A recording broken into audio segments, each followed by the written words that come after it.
Justement, j'ai cité tous les points que je viens de citer, hein, j'en aurais parlé aux développeurs. Hein. Ils sont très ouverts, ils sont très gentils, ils sont très motivés, ça c'est super d'ailleurs. Mais non, c'est pas vraiment un programme la 1.9, enfin la 1.8 ou la 1.9, je sais pas, ou la 2, je sais pas comment ils vont l'appeler. C'est pas vraiment un programme. En fait, ils vont garder des versions stables de Symfony, des LTS, ce qui est tout à fait normal et entièrement je comprends tout à fait qu'ils fassent ça pour une bonne stabilité. Mais là, c'est vrai qu'ils n'ont pas parlé de tout refaire. En fait, ils vont migrer petit à petit, quoi. D'accord, oui, oui, d'accord, ça va être évolutif, quoi. Donc, il y aura une 1.8 dans quelques temps, mais qui sera la suite logique de la 1.7, quoi. Voilà, alors dans quelques temps, je sais pas quand.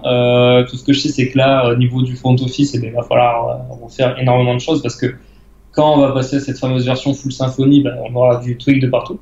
Donc tout ce qui est thème et module, il va falloir tout refaire. Ouais, d'accord. Voilà. Bon, je pense que c'est une bonne chose quand même. Hein. Franchement, au moins, on va pouvoir repartir sur des bases bien plus saines.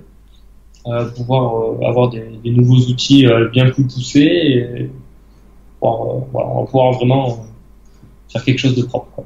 D'accord, bon.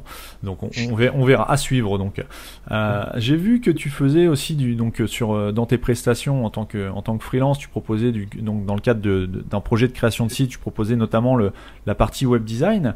Est-ce que toi-même tu as des talents de graphiste, tu es comment dire t'as une sensibilité au niveau de la création, ou est-ce que tu travailles avec d'autres personnes à qui tu vas déléguer la partie mise en forme graphique et toi tu vas l'intégrer et travailler un petit peu plus sur le back, c'est-à-dire sur le code pur qui fait que ça fonctionne?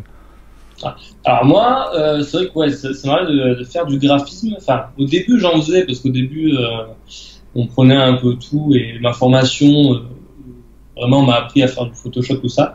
Maintenant, je suis très mauvais là-dedans, donc je le délègue complètement parce que c'est pas quelque chose que j'aime en plus. Donc non, moi je travaille avec une graphiste.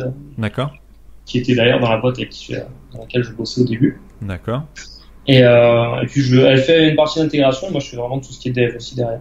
D'accord, oui, toi tu es vraiment dans le code, quoi. Tu es pas dans la créa. Si je m'identifie, je suis développeur back-end. D'accord, oui, voilà, ok. Alors je peux dire que je suis développeur full stack parce que je fais quand même d'autres technos comme du Vue.js, des trucs comme ça, mais bon, je suis plus quand même back que front. Hein, d'accord, ok. Et au niveau des thèmes, justement, alors ça c'est un débat un petit peu qui revient sans cesse aussi, au niveau de l'intégration d'un thème. Alors soit on part sur un thème premium qu'on adapte, soit on part sur un thème full sur mesure, quoi, entièrement créé de A à Z depuis entre guillemets une page blanche. Toi, qu'est-ce que quel est ton point de vue par rapport à ça, par rapport au rapport coût-utilité d'avoir vraiment un thème sur mesure, alors qu'aujourd'hui on a des thèmes premium, qui sont parfois très lourds parce que ce sont des thèmes à tout faire et du coup il y a plein de fonctions dont on n'a pas besoin et ça alourdit le site. Mais par rapport au thème premium et au panel de catalogue qu'on peut avoir aujourd'hui, qui est quand même extrêmement vague, enfin très large, entre du ThemeForest, PrestaShop Add-on qui propose aussi les thèmes certifiés par l'équipe PrestaShop, enfin tous les thèmes premium. Est-ce qu'aujourd'hui, selon toi, il y a une réelle utilité de faire développer un thème sur mesure de A à Z?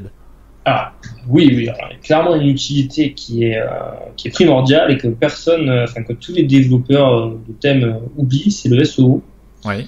Parce que clairement, les thèmes premium, ils disent qu'ils sont SEO ready. C'est pas du tout le cas. Ouais, ça, oui, c'est clair. Voilà, ils sont vraiment pas du tout optimisés. Ils sont très lourds, comme tu as dit.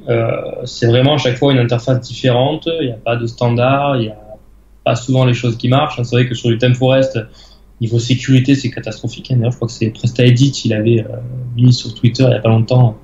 Il avait montré qu'il y avait un token qui était codé en dur dans le code. Ah oui, d'accord. C'est juste une catastrophe, quoi. Niveau sécurité. Voilà, après dès qu'il y a un problème de SAV, ça suit pas tellement derrière.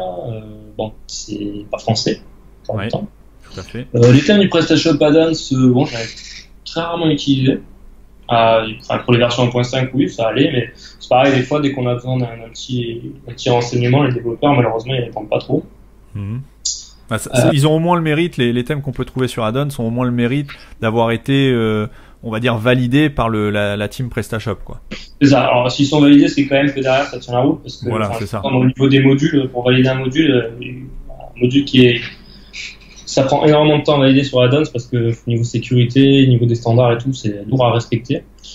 Et donc c'est que ça vaut le coup. Maintenant, je pense que PrestaShop a un effort à faire là-dessus. Il faut réfléchir, je pense, à la manière de concevoir les thèmes. Là où WordPress est très très fort d'ailleurs, c'est que WordPress, on peut se permettre de partir sur une page blanche et développer un thème. Que PrestaShop, c'est vachement plus compliqué. Donc, partir d'une page blanche, c'est clairement du suicide.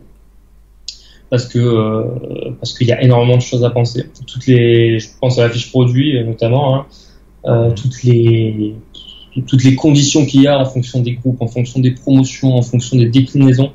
C'est ça de le penser soi-même et d'avoir le code.